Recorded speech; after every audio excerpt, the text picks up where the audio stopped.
Vamos lá, moçada, última arrancada, quilômetro 35, na maratona é assim, quando chega no 35, não tem nada melhor que uma Coca-Cola gelada.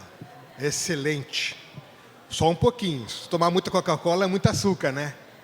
Mas aí, você pega um pouquinho de Coca-Cola assim, você toma, os olhos chegam a fazer assim, aí você consegue chegar se arrastando, porque Isaías era corredor, lembra disso? Está na Bíblia.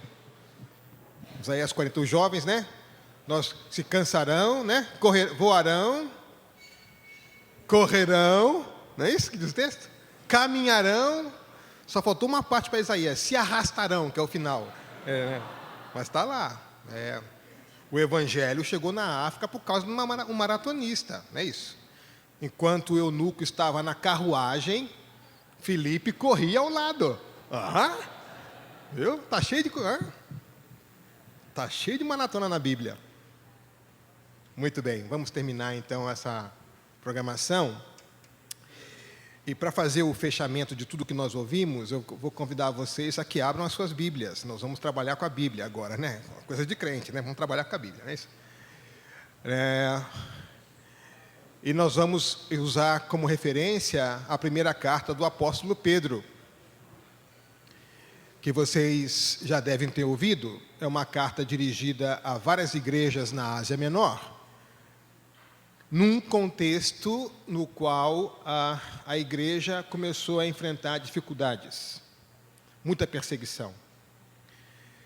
A perseguição começa em Roma, mas vai se espalhando. E essa igreja, então, precisa ser encorajada pelos líderes da igreja e aprender do exemplo de Cristo, de como Cristo passou pelo sofrimento. Como sendo o próprio Cristo, por meio do sofrimento, cumpriu a vontade de Deus. Então, muitos de vocês, na experiência missional, no mundo do trabalho, enfrentam dificuldades como as que foram mencionadas pelo Cacá anteriormente, ou nas perguntas. Então, nós também temos não somente um jeito de servir, mas o cristão também tem um jeito de sofrer. A gente aprende com Cristo a forma como Ele passou pelas dificuldades, pelo sofrimento. Então, nós temos em Cristo um modelo de como enfrentar situações de adversidade. E como viver a nossa fé num mundo hostil. Porque a fé, ela inevitavelmente provoca um conflito, porque a fé chama de trevas a pretensa luz do mundo. Então, aquilo que o mundo conhece como sendo luz, a Escritura diz que é trevas. E a forma como a igreja deve viver, deve confrontar esse padrão do seu entorno. Além disso, nós temos uma tensão interna, além do conflito externo. Qual é a tensão interna? A tensão interna é que o mal não está somente no mundo no qual nós vivemos. O mal está em nós. Então, muitas vezes a dimensão da luta se dá tanto no aspecto externo da nossa vida, como no aspecto interno de nossa vida, às vezes intensamente nos aspectos internos de nossa vida, às vezes nos dois lados de forma intensa, mas nós não podemos ser inocentes úteis achando que o problema está só lá fora. Né? Aliás, a gente é especialista em reconhecer o mal do lado de fora e muito pouco apto para reconhecer o mal do lado de dentro. Então, o apóstolo Pedro escreve a essa igreja para ensiná-los a como passar pela adversidade, olhando para o exemplo de Cristo. Então, nós vamos ler apenas 3 versículos para instruir a gente nessa, como é que essa realidade do reino de Deus nos leva a um compromisso missional num contexto nada favorável. Nós não somos chamados para fazer missão numa situação de facilidades. Não é verdade? Então, 1 Pedro, capítulo 1, versículos de 13 a 16, diz assim: portanto, estejam com a mente preparada, prontos para agir. Estejam alertas e coloquem toda a esperança na graça que lhes será dada quando Jesus Cristo for revelado. Como filhos obedientes, não deixem se moldar pelos maus desejos de outrora, quando viviam na ignorância. Mas, assim como é santo aquele que os chamou, sejam santos vocês também em tudo o que fizerem. Pois está escrito: sejam santos, porque eu sou santo. Sejam santos em tudo o que fizerem. Não há nenhuma dimensão da vida na qual o Senhor não diga: eu sou o Senhor dessa dimensão da sua vida. Não há nenhuma dimensão da nossa vida que esteja fora dessa responsabilidade de nós sermos santos naquilo que nós estamos fazendo. Seja no lazer, no cozinhar, no falar, no pregar, no ensinar, no dirigir, não há nenhuma dimensão. Eu falei para vocês que na corrida a gente conversa para manter o ritmo. E a conversa geralmente é bem descontraída. Quanto mais íntimo é o grupo de amigos que estão correndo, a conversa chega a raias da bobagem. Muito facilmente. E eu tenho um dom especial de pegar a bobagem no precipício e empurrá-la buraco abaixo. Falo muito. Um dia nós estávamos correndo no Parque Ibirapuera, treinando em grupos, e a gente não costuma correr paredão para não atrapalhar quem vem, né? Corre 2 na frente, 3 atrás e tal. E a turma lá de trás começou a levantar uma piada daquela assim, no precipício da queda. E eu só ouvindo a piada, na frente. E o pessoal... E aí vem aquelas piadas de duplo sentido. E aí, chega no meio do caminho, eles terminam a piada, e eu pensei comigo: eu posso piorar essa piada? E aí eu empurrei a piada com os 2 pés na lata do lixo.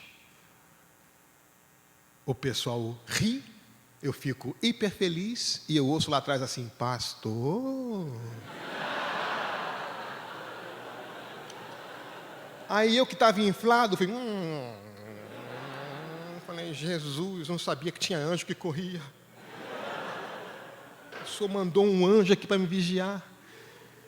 Eu botei a mão na cabeça e falei: o que é que foi que eu fiz? Que bobagem que eu disse. Que coisa terrível. Até as pedras estão clamando agora. Eu falei: para tudo. Ele falou: para. Eu quero pedir desculpa a vocês. E por quê? Eu falei assim: eu fiz o que não devia. Eu fiz uma coisa que eu não devia fazer, e eu quero pedir perdão a vocês.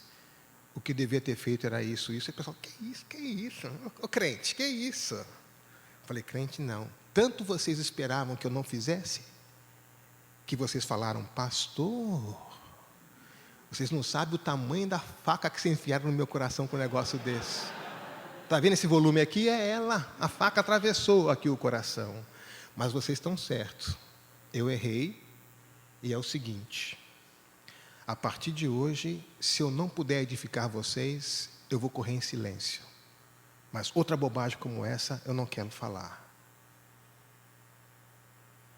Aí, todo mundo...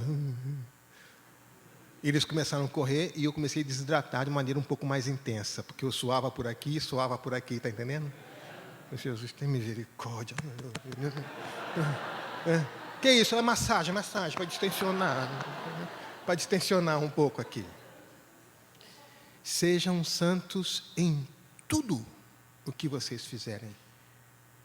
Não há nenhuma área da nossa vida, nem a pública, nem a privada, nem a de maior responsabilidade ou de menor responsabilidade, nem na empresa, nem na escola, ou na vida pessoal, ou na igreja. Não há nenhuma área da nossa vida em que não deve estar conectada com esse compromisso com a santidade.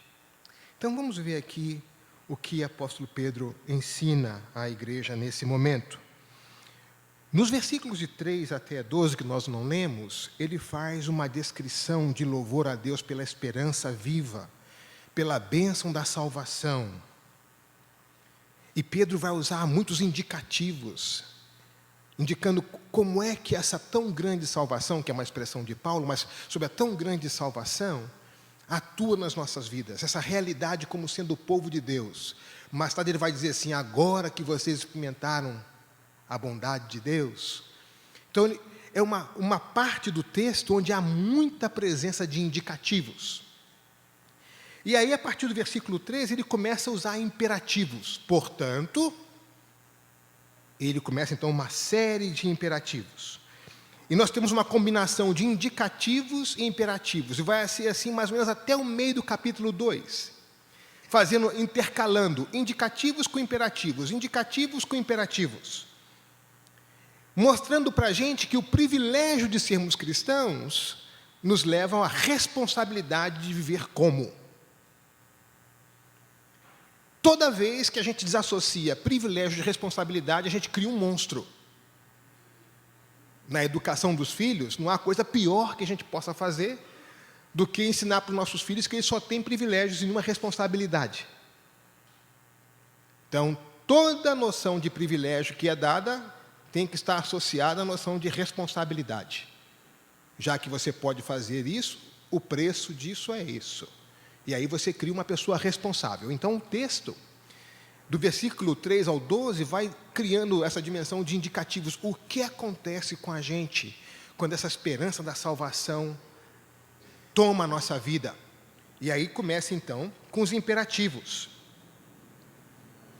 Aquilo que a salvação nos indica agora uma forma de viver. Ou seja, toda a teologia tem que produzir vida concreta, estilo de vida, mudança de vida. Informação não é todo o processo de formação. O objetivo da formação teológica bíblica é a transformação de vida. É por isso que a gente prega, crendo que a palavra de Deus é capaz de fazer isso. Então, nós temos aqui uma série. Do versículo 3 a 16, temos imperativos. No versículo 17, uma transição. Do 18 a 21, outra indicativos. 22, imperativo. Do 23 a 25, indicativos. Depois do capítulo 2, 1 a 3, imperativos. Do 6 ao 10, indicativos. E vai essa alternância, mostrando privilégio e responsabilidade. Essa é a dinâmica da vida cristã. Indicativos e imperativos. Privilégio de salvação corresponde a uma vida segundo esse Evangelho. Sejam santos em tudo o que vocês fazem. Então, a confissão, a doutrina, deve nos levar a uma moral cristã, a um jeito de agir cristã. Esse compromisso missional se dá por uma expressão de uma vida santa, em todas as áreas da vida. Teologia produz vida. Se não produz vida, não é boa teologia. Sejam santos, porque eu sou santo. Então, como é que nós edificamos uma forma de vida santa? Como é que se dá esse processo da santificação? Ele começa na nossa salvação, na nossa conversão, onde nós somos livres da condenação do pecado. Depois, na santificação, onde nós somos livres do poder do pecado. E na glorificação final, onde nós seremos livres da presença do pecado. Todo um processo. Livres da condenação do pecado, livres do poder do pecado e livres da presença do pecado. Essa é a nossa jornada cristã. Com a conversão, com a santificação e com a glorificação final. E esse processo é uma doação, é uma ação do próprio Espírito. Olha o versículo 2 do capítulo 1. Escolhidos de acordo com o pré-conhecimento de Deus, Pai, pela obra santificadora do Espírito. É o próprio Espírito que produz essa obra em nossas vidas. E a fundamentação para essa obra está no versículo 19 do capítulo 1. Diz assim: mas pelo precioso sangue de Cristo.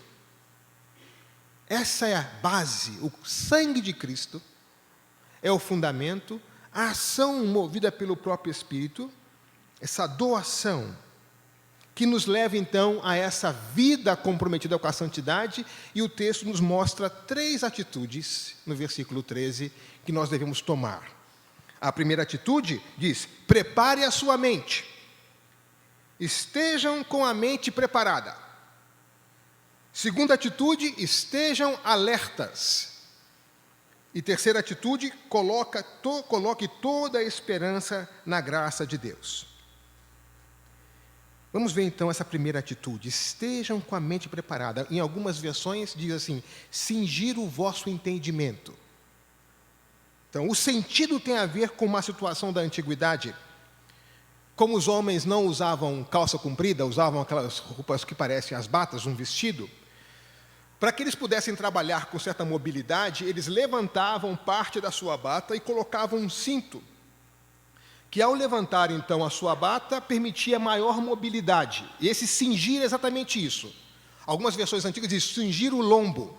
É você colocar um cinto na sua roupa, de tal forma que você possa atuar com facilidade, possa trabalhar com facilidade. Então, o sentido aqui é: não permita que nada atrapalhe o teu entendimento. Cinja o vosso entendimento.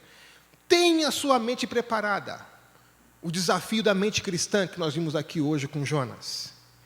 Pense de modo adequado. Tenha critérios. Discina o critério, não somente a Escritura, não somente a gramática da Escritura, mas discirna o mundo no qual você vive. Reconheça os desafios.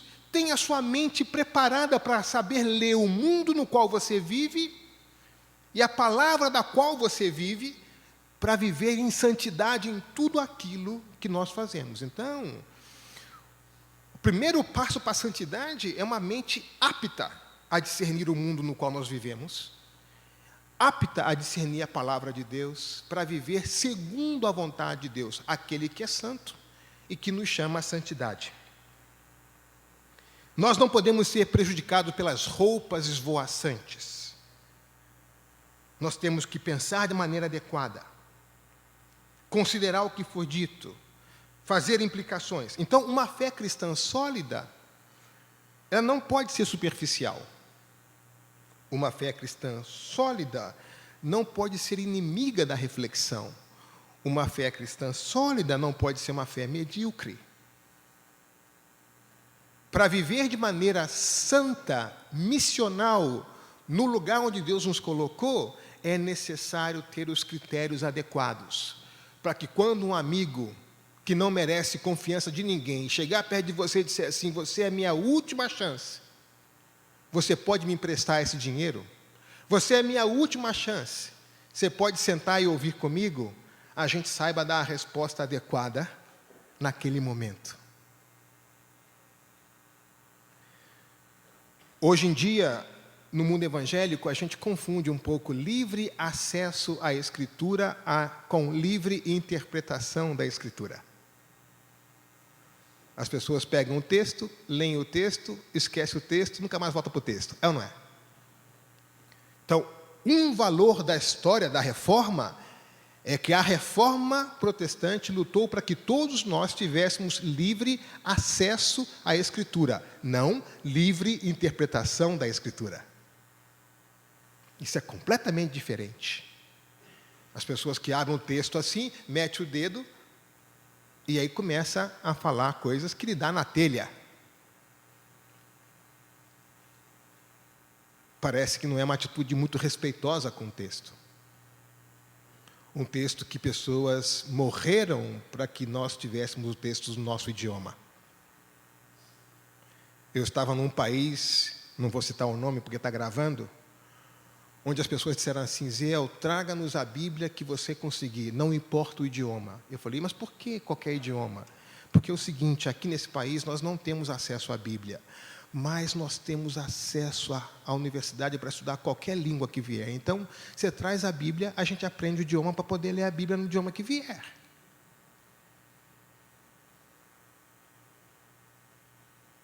Eu conto a história da Batian lá do pastor Kodo, que é o pastor da minha igreja, que ela era impossibilitada pelos seus irmãos de ir à igreja e de ler a Bíblia.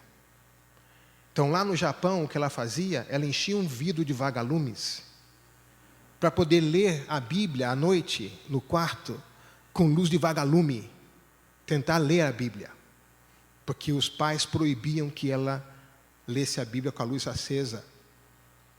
Mas ela criou um abajur, não muito ecológico, mas enfim. Eu não sei a durabilidade de um vagalume, se era vagalume de luz branca, luz amarela, não sei. Mas, enfim, essa paixão pela Escritura. Pense. Salmo 32, eu vou conduzir vocês, 8 e 9, Salmo 32, 8 e 9. Eu vou conduzir vocês, eu vou guiar vocês, mas não como o cavalo e a mula, que eles não têm entendimento. Ou seja, a vontade de Deus não passa por aqui, passa por aqui, mesmo quando eu não entendo. Nós somos chamados a compreender aquilo que ultrapassa todo entendimento, não é isso que diz o texto? Mantenham a sua mente preparada. Pensem, esses dias eu estava assistindo a defesa de mestrado do meu filho, na medicina veterinária. Foi impressionante, porque eu ensinei português para aquela criatura, fui eu. Né?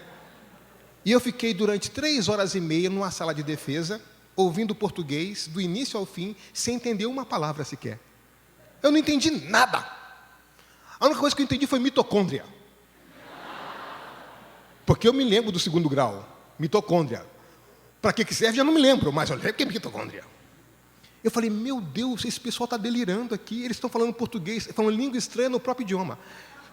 3 horas e meia conversando português, eu não entendendo nada. Mas eu fiquei pensando assim, como é que eu ajudo o meu filho, que tem essa cabeça aí, a responder os desafios que ele tem no mundo da bioética aí, com a Escritura? Eu tenho que manter a minha mente preparada para dialogar com ele. Não posso dar resposta simples. Simplistas, melhor dizendo. Respostas simples, sim, mas respostas simplistas, não. Tomar em sério o mundo que nós estamos vivendo. Então, como a igreja de Corinto, parem de pensar como crianças e comecem a pensar como adulto. Manter a mente preparada.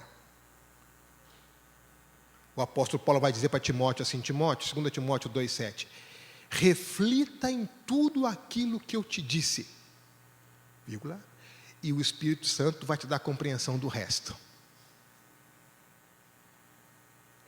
Eu morava numa república de estudantes no Rio de Janeiro, era conhecida como Florilégio da Loucura, todo mundo evangélico, eram 12 rapazes, de 12 igrejas diferentes, e um entre nós era físico, o Tatá, completamente pirado, doido. Ele é o tipo de rapaz que fazia o tipo de sopa assim, ele pegava a chaleira, ia na geladeira, pegava o que tivesse, colocava, metia água quente e fazia uma sopa. Então era queijo, sardinha, jiló, maçã, o que tivesse, ketchup. Então ele fazia esse negócio, importante são as proteínas. Eu falei, rapaz, não aguento comer esse negócio não, meu chamado não é esse não, está entendendo? E o Tatá estava fazendo uma tese dele em física.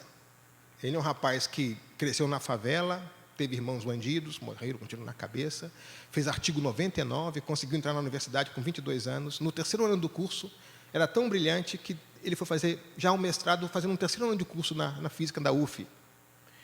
E ele se esbarrou com uma equação que ele não conseguia responder aquela equação. Era uma equação feita por um professor do laboratório Bells nos Estados Unidos, chinês, que colocou uma equação numa publicação, mas não colocou a resolução.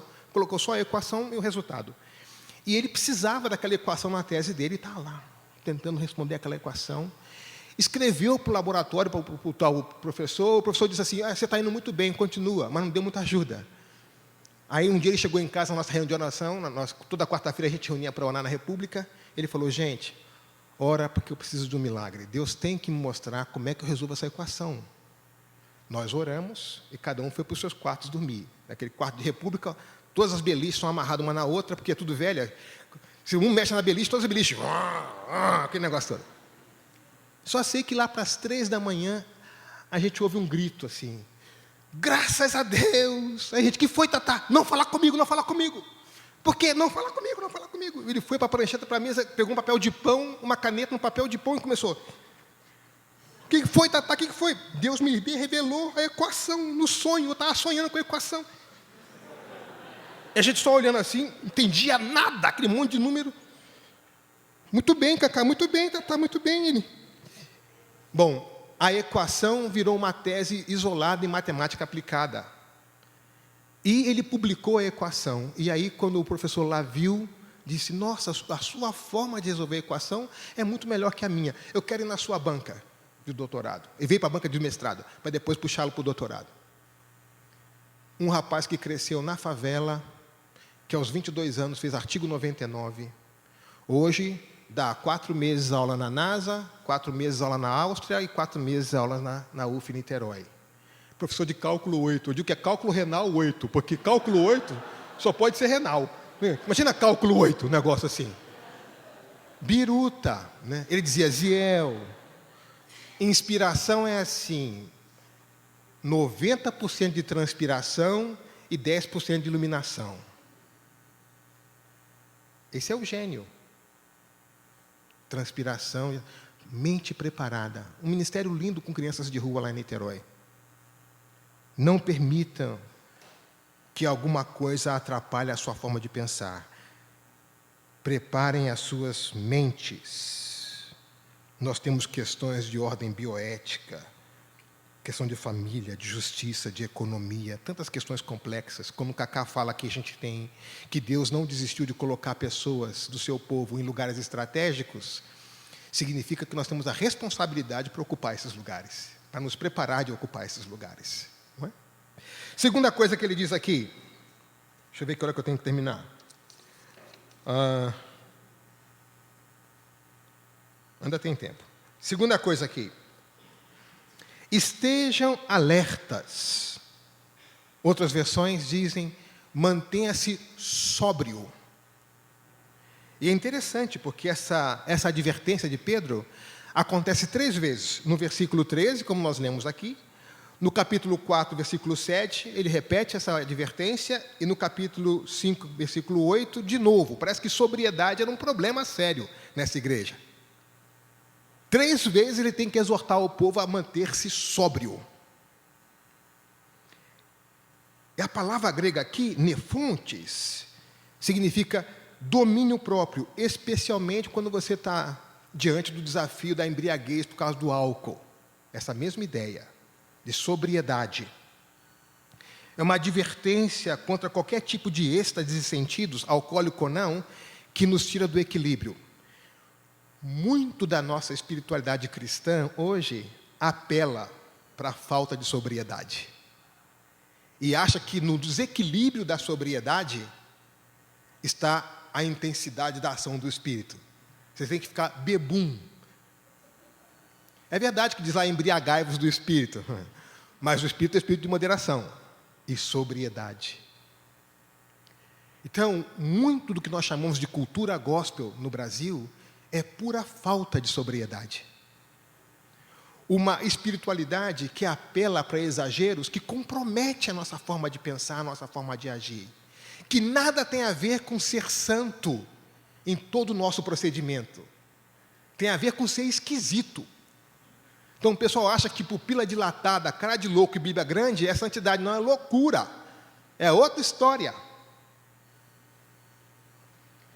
Na corrida, se aproximou de mim uma amiga que é artista plástica aqui famosa em São Paulo, e disse assim, eu vou fazer participar de uma concorrência, de um concurso de artes lá nos Estados Unidos, e eu precisava de um texto para apresentar as minhas obras. Você faz esse texto para mim? Eu falei, olha, Ana, eu sigo ao curador, Jesus cura, mas eu não sou curador de artes, eu nunca escrevi sobre artes, eu não me arrisco. Ela disse, não, eu quero que você escreva, mas eu não sou curador de artes, Ana. Não, eu quero que você... Ana, eu sou pastor, eu vou pregar. Você escreve? Eu falei, vou fazer o seguinte, você me manda a cópia das suas telas e eu vou me comprometer a escrever com a seguinte condição, que você seja honesta comigo e me diga, não gostei, está crente demais, não é isso que eu estou querendo. Se você se comprometer a falar isso para mim, eu me arrisco a escrever. Ela disse, eu digo para você. Como ela é alemã, eu acreditei, porque ela diz mesmo, né? Esse espírito de sogra alemã. Então, ela mandou as telas para que eu pudesse olhar as telas. Fiquei olhando. Falei, Jesus, me dá uma inspiração, uma ideia. Como é que eu posso escrever sobre isso aqui? Aí eu falei, já sei. Diz um poema judaico que os céus manifestam a glória de Deus. E o firmamento anuncia as obras das suas mãos. Essas telas da artista fulana. E comecei a pregar usando o salmo para ela escrever. Terminei às 4:30 da manhã, mandei para ela. Falei, Senhor, seja o que o Senhor quiser. Deu 7 horas, toco o telefone em casa, era ela, chorando. É isso, é isso. Eu falei, que maravilha. Você gostou, Ana? Gostei demais. Você faz meu casamento? Eu falei, já estava abusando. Como fazer meu teu casamento? Você já é quase avó. Pois é, eu estou casado há 30 anos, mas nunca fiz cerimônia. Você faz meu casamento? Caso. Posso citar o mesmo salmo? Discernimento. De alguma forma, esse estereótipo dessa espiritualidade que nos faz perder o bom senso e que cria os problemas para a maneira como nos veem, aqui o texto diz, estejam alertas, mantenham-se sóbrios, não permitam viver uma vida de espiritualidade cristã que indique falta de sobriedade. Equilíbrio. Sejam capazes de discernir. Vida cristã ou fé cristã não é incompatível com o conhecimento, é incompatível com a ignorância e é incompatível com a confusão, com a falta de clareza. Olha o versículo 14. Não vivam segundo as paixões antigas, aos maus desejos de outrora. Pedro reconhece que essas paixões antigas e esses maus desejos de outrora é a vida na ignorância que determinava, de alguma forma, a vida desses cristãos. Ele diz, não permitam que seja isso que defina a vida de vocês. Sejam sóbrios. Depois, no capítulo 3 e no capítulo 4, ele faz uma descrição da falta de sobriedade que tem na igreja, entre detalhes. Tem a listinha que ele vai fazendo. Sóbrios. Terceira coisa, a esperança da graça, a referência. Esperai inteiramente na graça que vos está sendo trazida na revelação de Jesus Cristo. E a questão aqui é onde é que eu coloco a minha esperança. Deixa eu dar um exemplo para vocês de corrida de novo. Quero fazer aqui com que vocês se convertam a Cristo e a corrida, né? É a agenda oculta. Eu nunca tinha corrido uma maratona fora do Brasil. Então, estou acostumado com a maneira como a gente corre no Brasil. A cada 3 quilômetros a hidratação. Lá na Europa é a cada 5. Se explica por causa da temperatura. O procedimento é um pouco diferente, a organização é um pouco diferente. Mas eu não sabia uma coisa que é importante. No Brasil, nós temos no final da maratona, no final da corrida, aquele pórtico que vem com um cronômetro marcando. E eu corro sem óculos. Para não ficar com suor, eu corro sem óculos. Então, eu vejo o pórtico meio de longe, assim, né? E lá em Madrid, na Maratona de Madrid, os últimos 7 quilômetros é uma subida. Coisa do cão, essa prova, coisa do cão. Não é à toa que o parque termina numa prova num parque, e nesse parque é onde tem uma estátua do diabo. Foi ele que fez essa prova, não é possível, porque nos últimos 7 quilômetros, uma subida. Então, aí eu vi de longe um pórtico, eu achei que aquilo lá era o fim. Então, quando você vê o pórtico, você diz assim, estou chegando. E eu larguei pau, né? Terminar. E aí você às vezes quer terminar num tempo melhor, você tira o tênis, arremessa o tênis, porque o bip passa, você depois passa, entendeu? Aí você faz um tempo melhor, mas você vai... E aí, quando eu cheguei perto do pórtico, eu não vi o cronômetro. Falei, ué? E o pessoal continuou correndo, eu falei, ué, não termina aqui? Não. Falei, meu Deus, eu dei tudo de mim. Dei tudo de si. Acabou aqui. Ele, não, continua. Aí eu olhei lá na frente, tinha outro pórtico. Eu falei, é ali. Passei. Onde está o cronômetro? Falei, mas não é possível. Não tem pórtico aqui. Não é aqui ainda. Eu falei, esses espanhóis são loucos. Falei, quantos pórticos são? São 3. Eu falei, ainda tem o último. Lá tem. Você está vendo o cronômetro? Tô. Eu falei, que aí já não dava mais.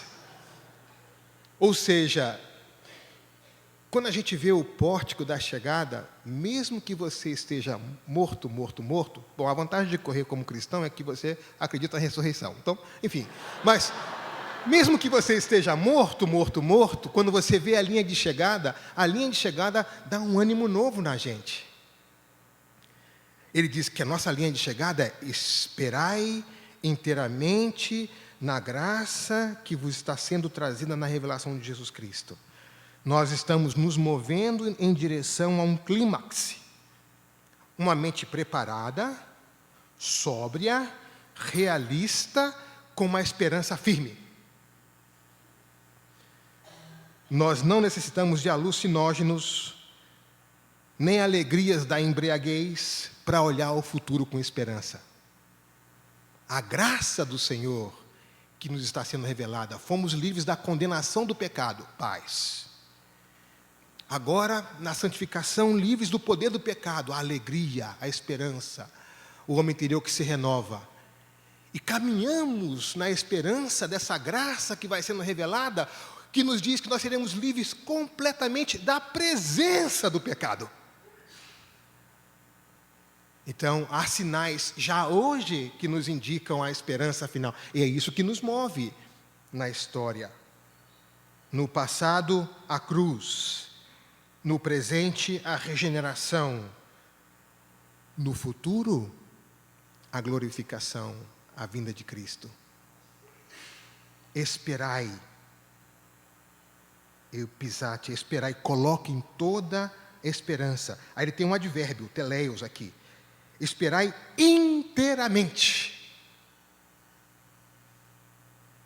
Ainda coloca a graça iminente que nos está sendo revelada.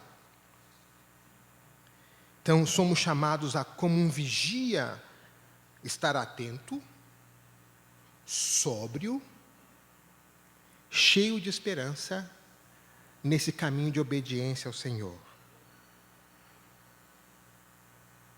Mente preparada, sobriedade, toda a esperança no Senhor. O tempo não vai permitir que a gente continue. No encontro do ano que vem eu continuo o texto com vocês. Mas, na sequência, ele vai falar de uma ruptura ativa, o que é que nós devemos negar, e de uma adoção ativa, o que é que nós devemos incorporar. A gente não deve se comportar segundo as paixões, os maus desejos de outrora, quando nós vivíamos na ignorância. Então, há algo que nós devemos deixar. Lembra que nós começamos esse encontro hoje falando das 3 coisas? O que é que eu deixo, o que é que eu mantenho, o que é que eu incorporo? Não é isso? Então, aqui eu digo, o que eu tenho que manter é uma mente preparada à sobriedade e colocar toda a esperança em Cristo. O que é que eu deixo? Eu deixo essas paixões e maus desejos que moldavam a nossa vida no tempo da ignorância. E o que é que eu adoto? Ser santo em tudo aquilo que eu faço. Porque santidade é o nosso estilo de vida, deve ser o nosso estilo de vida. Santidade é toda vez que o povo de Deus reflete na história o caráter de Deus. Vou dar um exemplo. Ninguém levanta de manhã dizendo assim, nossa, hoje eu estou com uma vontade de perdoar. Provoca, pode provocar. Hoje eu quero perdoar, hoje eu estou assim, longânimo, magnânimo, santo. Hoje eu sou a 4ª pessoa da Trindade. Pode provocar, porque eu quero hoje perdoar. Hoje eu estou com minha cota de perdômetro cheia. Não, a gente não levanta assim. E se levantar assim, melhor chamar o médico, está com problema. No entanto, ao longo do dia, nós vamos vendo várias situações nas quais nós somos exigidos a perdoar. E nós não perdoamos porque queremos perdoar, nós perdoamos porque obedecemos ao Senhor, por causa do exemplo que Ele deixou. Então, toda vez que eu perdoo, eu revelo na história o caráter de Deus. Eu sigo a um Deus que perdoa. Em obediência a Ele, eu perdoo. Não perdoo porque quero, perdoo porque devo isso ao meu Senhor. E toda vez que eu reflito na história o caráter de Deus, eu estou vivendo uma vida santa. Então, santidade é quando nós refletimos na história o caráter de Deus. É quando nós nos parecemos com o Senhor que é santo. Vocês não conhecem meus filhos, mas se eles entrarem aqui, vocês vão saber que são meus filhos. Nada que Pitangui não possa dar um jeito, mas eles se parecem comigo. Chega assim, Zéuzinho 1, Zéuzinho 2, Zéuzinha 3. Parece. Então a pergunta é, na nossa prática de compromisso missional, nós nos parecemos com quem? E aí o texto diz, sede santos em tudo aquilo que vocês fazem. Por quê? Porque nosso Deus é santo.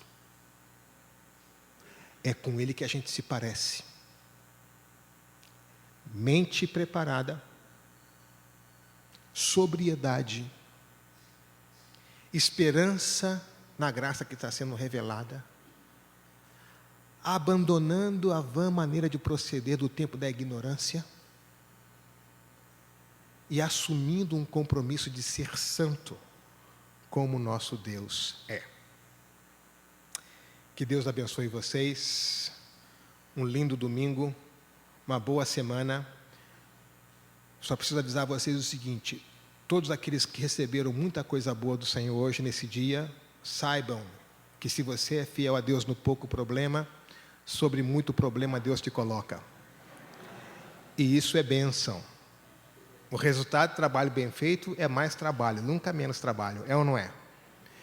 Mas se você encontrar dificuldades no caminho, pode ligar no Seminário Servo de Cristo, o Dr. Shen responde todas as suas perguntas. Tá bom? Deus abençoe vocês.